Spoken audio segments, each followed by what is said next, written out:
దివ్యవాణి TV ప్రేక్షకులందరికీ శుభోదయం. యేసుక్రీస్తు పరిశుద్ధ నామంలో ప్రియులారా, మీ అందరికీ స్వాగతం, సుస్వాగతం.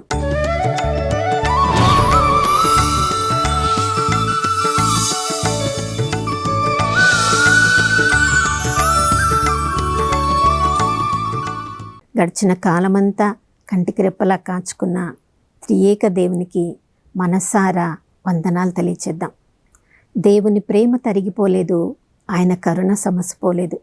ప్రతి ఉదయము ఆ ప్రభుని వెతుకు వారందరికీ కూడా నూతనంగా తన కరుణను, కృపను, కటాక్షాన్ని కుమ్మరిస్తానని వాగ్దానం చేసిన దేవుడు నమ్మదగినవాడు, విశ్వసనీయుడు. ప్రియులారా, మన ప్రియ పరలోకపు తండ్రి మనము నమ్మదగిన వారము కానప్పటికీ ఆ ప్రభు మాత్రము నమ్మదగిన వారై ప్రతిరోజు మనకి ఏ శుభములు అవసరమై ఉన్నాయో వాటన్నిటిని మరొకరకు సిద్ధము చేసి పెట్టి ఉన్నారు.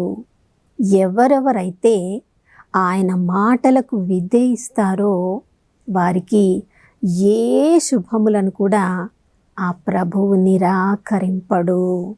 అవును ప్రియులారా, ఈ లోకంలో మాట ఇచ్చి ఎంతోమంది తప్పే వాళ్ళు ఉంటారు.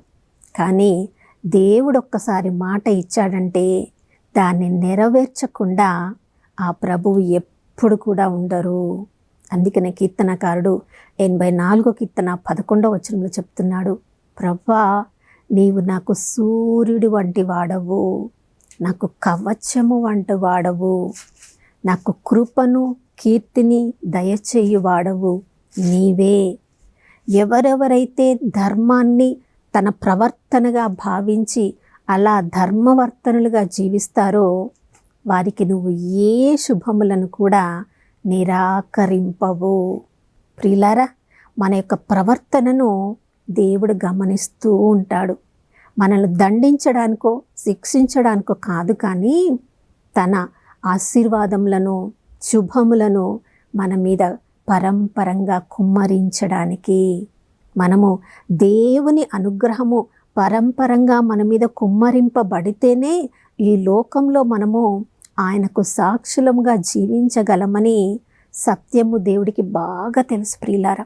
అందుకని మన అన్ని పరిస్థితులలో ఎప్పుడెప్పుడు దేవుని విధేయిస్తున్నామో, దేవుని ఆజ్ఞకు మనము జవదాటకుండా ఆ ప్రభులకు సాక్ష్యంగా జీవిస్తున్నామో అప్పుడెప్పుడల్లా ఆ వాగ్దానాన్ని బట్టి దేవుడు మన జీవితంలో ఆశీర్వాదపు జల్లును కుమ్మరిస్తూ ఉన్నారు.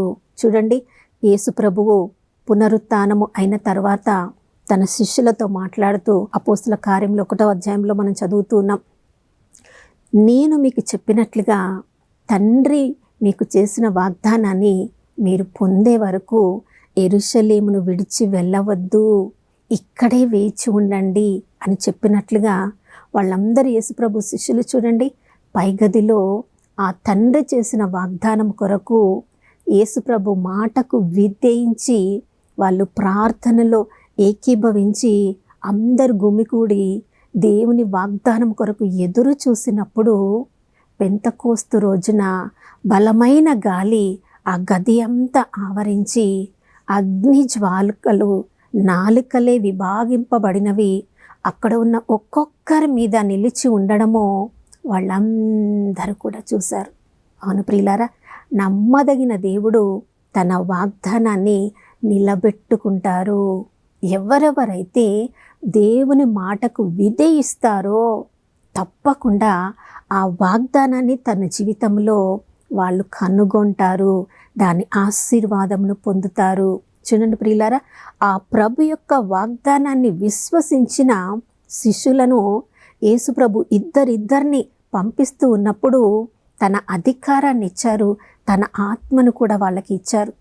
వాళ్ళు వెళ్ళి యేసుప్రభు నామంలో గొప్ప గొప్ప ఆశ్చర్యక్రియలు, అద్భుతాలు చేసుకువచ్చి ప్రభు దగ్గరకు వచ్చి వాళ్ళు సాక్ష్యం చెప్తున్నారు. ప్రభా, నీ నామంలో మేము ఆశ్చర్యక్రియలు చేసాం, నీ నామంలో మేము స్వస్థతలు చేసాం, నీ నామంలో మేము దయ్యములను వెళ్ళగొట్టాం. ప్రియులారా, ఎలా జరిగింది వాళ్ళ జీవితంలో? అది యేసుప్రభు వాళ్ళతో లేరు కదా. యేసుప్రభు మాటను వాళ్ళు విశ్వసించారు, ఆయన మాటకు విధేయించారు. ఈరోజు నీ జీవితంలో, నా జీవితంలో, నా ద్వారా, నీ ద్వారా కూడా గొప్ప కార్యాలు చేయాలని, స్వస్థతలు చేయాలని, విడుదల చేయాలని ప్రభువు తన వాగ్దానాన్ని ఇచ్చి ఎవరెవరు ఆ వాగ్దానాన్ని స్వీకరిస్తారో, విధేయిస్తారోనని ఎదురు చూస్తూ ఉన్నారు. మార్కు సువార్త 16వ అధ్యాయంలో మనం చదువుతున్నాం, విశ్వసించిన వారందరూ కూడా నా నామమున దయ్యములను వెళ్ళగొట్టుదురు, పాములను ఎత్తి పట్టుకుంటుదురు, ప్రాణాపాయకరమైనది ఏది త్రాగినా కూడా వాళ్ళకి ఏ హాని కలిగించదు. ప్రియులారా, మనం చేతులు పెట్టి ప్రార్థన చేసినప్పుడు స్వస్థతలు కలుగుతాయి. ఇవన్నీ చెప్పిన దేవుడు, అన్ని భాషల్లో మాట్లాడతామని వాగ్దానం ఇచ్చిన దేవుడు, అది వాగ్దానాన్ని చదివి అంతవటికే సంతృప్తి పడి ఊరుకుంటున్నామా? లేదా వాగ్దానం ప్రకారం నా కుటుంబంలో ఎవరికైనా అనారోగ్యంగా ఉంటే, నాకే ఎప్పుడైనా అనారోగ్యంగా ఉంటే ఎందుకు నేను భయపడుతూ బాధపడుతూ ఉండాలి? ప్రభు ఇచ్చిన వాగ్దానం ప్రకారం నా చేతిని నా మీదనే పెట్టుకొని యేసు ప్రభు నామంలో స్వస్థతను నేను స్వీకరిస్తాను అని మనం విధేయిస్తే, ప్రియులారా, దేవుడు మన ద్వారా స్వస్థతలు చేయడానికి, విడుదల చేయడానికి సిద్ధంగా ఉన్నారు. ఈ ఉదయకాలంలో మనందరినీ కూడా ఆ విధంగా గొప్ప కార్యాలు చేయడానికి, ప్రభుకి మహిమకరంగా మనల్ని దీవించడానికి ప్రభువు సిద్ధంగా ఉన్నారు. మరి ప్రభు వాగ్దానాన్ని స్వీకరించడానికి మనము ఈ ఉదయకాలంలో సిద్ధంగా ఉన్నామా?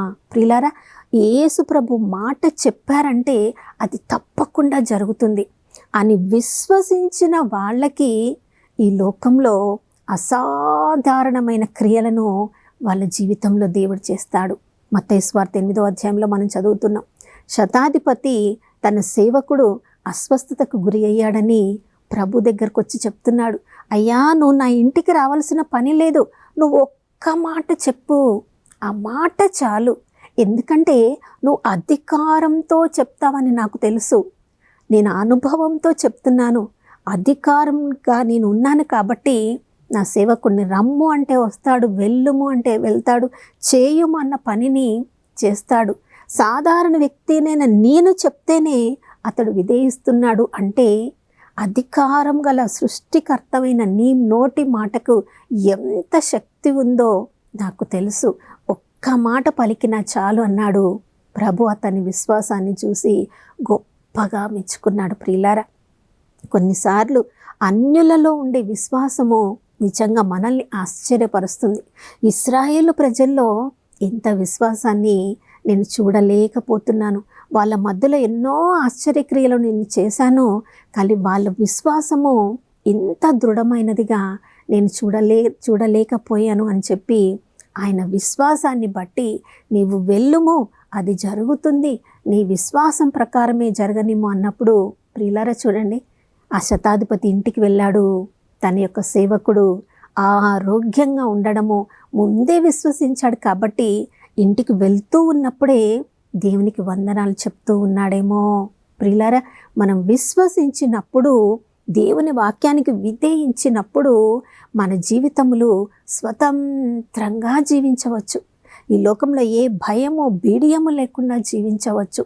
దేవుని వాక్యానికి విధేయించే ధైర్యము మనకి కావాలి. ప్రియులారా చూడండి, అపోస్తల కార్యములు 16వ అధ్యాయంలో మనం చదువుతున్నాం, భూతావిష్టురాలైన స్త్రీ పౌలు శిలాసుల వెంటపడి వీళ్ళు నిజమైన దేవుని యొక్క సేవకులని మరలా చెప్తున్నప్పుడు పౌలు ఆమెలో ఉన్న దుష్టశక్తిని విడుదల కలిగించినప్పుడు ఆమె వల్ల ధనము సంపాదించే వాళ్ళకి అది మింగుడు పడలేదు. ప్రియులారా, అయ్యో, ఈమె విడుదల పొందింది, ఈమె సోద చెప్పడం ద్వారానే కదా మనం ఇంత ధనాన్ని సంపాదిస్తున్నాం అని వాళ్ళు పౌలు శిలాసులను చెరసాలలో వేసినప్పుడు, అయ్యో, వాళ్ళు స్వతంత్రంగా ఉన్నవాళ్ళు దేవుని వాక్యానికి విధేయించి ఇప్పుడు చెరసాలలో బంధింపబడ్డారు, దాన్ని స్వతంత్రత ఎలా అంటాము అని మనం అనుకోవచ్చు.